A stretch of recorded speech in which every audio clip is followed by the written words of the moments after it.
After lots of demand from you all that BS4 कैसा है, BS4 कैसा है, वो मैं बुक करूँ या नहीं करूँ। फाइनली मैं यहाँ पे रॉयल एनफील्ड के शोरूम में आया हूँ, पूजा मोटर्स डोंबिवली। तो अभी मेरे साथ है मेरा old friend from Royal Enfield Himalayan. Hello guys, Hemal भाई, आपका कुछ यूट्यूब चैनल भी है ना? हाँ, इंडियनॉमिक्स TV, ये मैंने रिसेंटली शुरू किया है। अच्छा, हाँ, सिर्फ हिमालयन के बारे में नहीं बोलता हूँ और बहुत सारे सब्जेक्ट के ऊपर मैं ब्लॉग करता हूँ। और आप कुछ ब्लॉग्स भी लिखते हो, उसका हाँ, भी link? So indianomics.co.in is my blog and I write regularly over there. So I would invite you all to visit my world at Indianomics. Links description में। चलो अभी BS4 का रिव्यू करते हैं।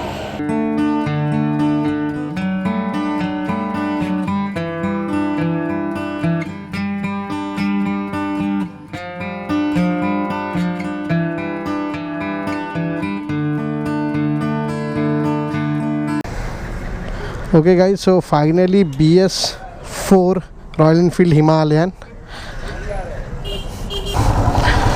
So guys, after a long month back to Himalayan.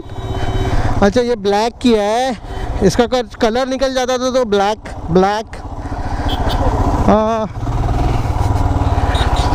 और ये है BS4 Himalayan. Suspension तो बहुत अच्छा ही था। हाँ, बहुत दिनों बाद standing.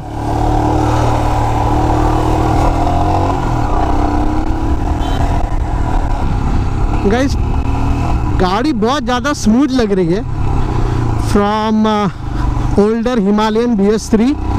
This bike is much smoother. नहीं, ब्रेकिंग का तो वही सीन है, पीछे का ब्रेक लॉक हो जाता है और फ्रंट ब्रेक में कुछ ज़्यादा फील आता नहीं है। तो ब्रेकिंग का तो सेम सीन है जो मेरे बाइक में था। ब्रेकिंग डिपार्टमेंट में नो अपडेट्स। सस्पेंशन तो सबसे सही था यार। ये गाड़ी के बारे में मैं जो मिस करता हूँ वो है सस्पेंशंस, दैट्स इट। बाकी मुझे ये गाड़ी की बिल्कुल याद नहीं आती। एंड नाउ फ्यूल इंजेक्शन, तो throttle response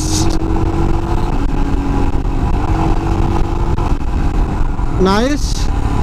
Now this bike has a fuel injection, so the Himalayan owner don't need Monty now to tune the bike. I mean Monty भाई का काम भी थोड़ा बहुत कम हो जाएगा अभी, नहीं तो भैया वो सब कैंपेन और ये सब करते करते बहुत ज़्यादा टाइम देना पड़ता था मोंटी भाई को ये बाइक के लिए, हिमालयन के लिए, specially for the THT group. तो अभी मोंटी भाई का काम थोड़ा तो कम हो जाएगा। बट या, this bike is really smooth man, this bike is really smooth.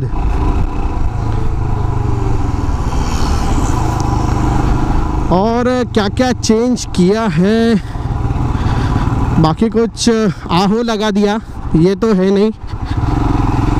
आहो मीन्स ऑलवेज ऑन हेडलाइट, तो यहाँ पे हेडलाइट का स्विच है ही नहीं। बाकी सब जो स्विचेस, अरे ये क्या है, ये क्या choke? Are you kidding me? ये क्या है चोक? ओह शिट, ये तो फ्यूल इंजेक्शन है ना। So if this bike is fuel injection, so why we need this? I don't no.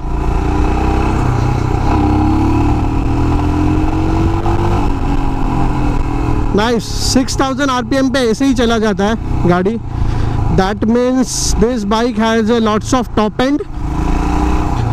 मतलब पहले जो कार्बोरेटर गाड़ी कुछ 130 तक जाता था, ये गाड़ी शायद से 135 तक जाएगा। वाह, सस्पेंशन यार, सस्पेंशन सबसे ज़्यादा मज़ा ये गाड़ी में सस्पेंशन में आता है। बहुत मज़ा आता है गाड़ी चलाने को। अरे ये भी blackout, okay.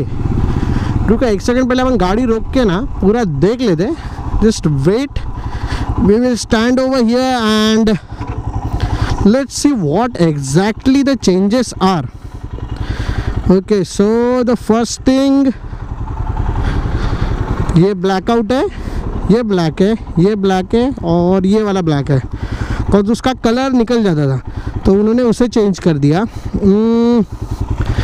I guess sari guard थोड़ा लॉन्ग है, पहले का थोड़ा शॉर्ट था तो यहाँ से टूट जाता था, बट साडी गार्ड में इम्प्रूवमेंट है।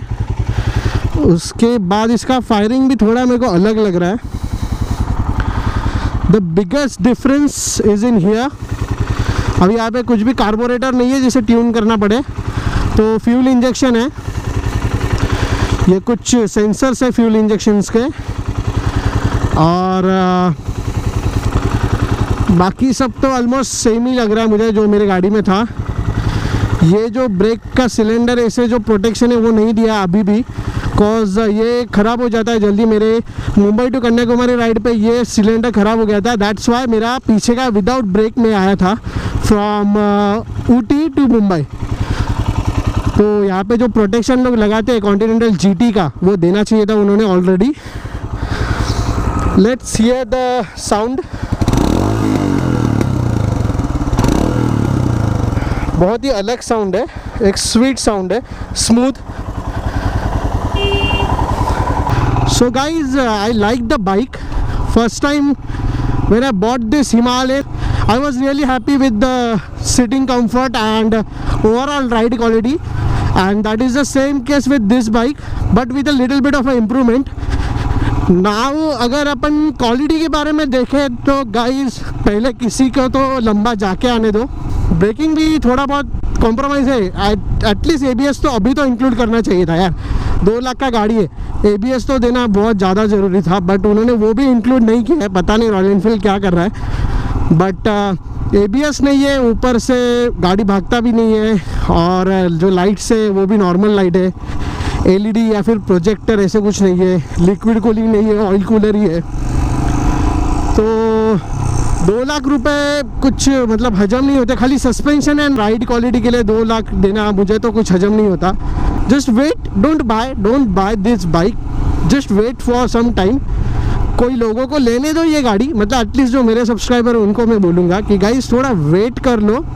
किसी लोगों को कोई जो भी बंदे रहेंगे उनको ये गाड़ी लेके थोड़ा लंबा जाने दो, थोड़ा उनका एक्सपीरियंस आने दो, रिव्यूज़ आने दो, और फिर जैसे अगर उनको कोई भी टेक्निकल इश्यूज नहीं आते, जैसे कि मैग्नेटिक कॉइल फेल होना, सस्पेंशन ब्रेक होना, या फिर जो भी उनके जो क्वालिटी इश्यूज थे BS3 हिमालयन में, अगर वो किसी को फेस नहीं करता है कोई भी बंदा, तो ये गाड़ी बहुत ही अच्छा ऑप्शन रहेगा जिनको ऑफ रोड जाना है। बाकी टूरिंग वालों के लिए ये ऑप्शन नहीं है बिल्कुल भी, कॉज टूरिंग के लिए इसमें जो बेल्स एंड विसल्स होने चाहिए वो चीज़ें नहीं है।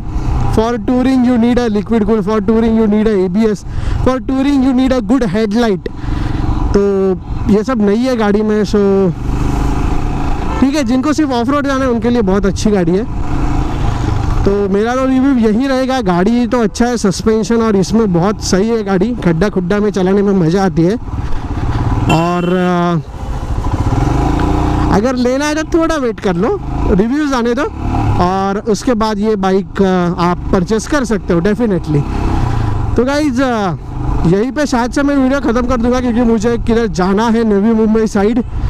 तो thank you for watching this video guys. और अगर आपको ये वीडियो हेल्पफुल लगा आपके गाड़ी बाइंग डिसीजन में, तो please subscribe to my channel and share this video to all your prospective Royal Enfield Himalayan buyers. And also guys, do watch my Leh Ladakh series. I give it in the I button over here. Thank you for watching this video. Keep supporting, keep subscribing. Bye bye.